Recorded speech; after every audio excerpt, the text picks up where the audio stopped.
কাউকে না জানিয়ে তোমার এই কালো কুচকুচে চুল আমি সাদা করে দেব, রুখতে পারবে? তোমার এই চোখের লাল চাহনি আমি ঝাপসা করে দেব, ঠেকাতে পারবে? তোমার এই লোহার মতো মজবুত দাঁত 32টা 16 একটা একটা করে ট্রান্সফার করিয়ে দেবো, তোমার কাছে কোনো পারমিশন নেব না, ধরে রাখতে পারবে? এইভাবে আস্তিন গোটানো, মাসেল ফোলানো, ধরে রাখতে পারবে তো? এরকম করবে না তো? এইভাবে এরকম হবে না তো? সামনে এসে একটা পান দিচ্ছে, এই হাত, চাচা এই হাতটা নিলেন, এই হাতটা করলেন, আরে বাবা দেখ না চিমটি কাটিতে কিচ্ছু নেই।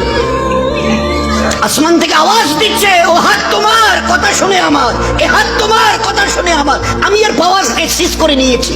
এই দুটো পা যদি হনন হনন করে হেঁটে চলো, খালি একটা পায়ের যদি সামান্য একটু প্যারালাইসিস করে দিই না, তো জীবনভর করে হাঁটতে হবে।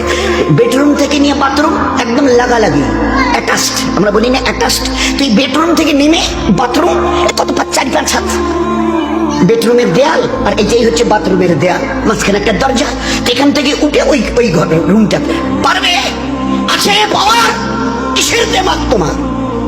কিসের এই অহংকার তোমার? শুনুনি কোনোদিন নবীজির কাছ থেকে অহংকার, তাকাব্বুর এটা আমার চাদর, বড়াই এটা আমার চাদর, আল্লাহ বলছেন।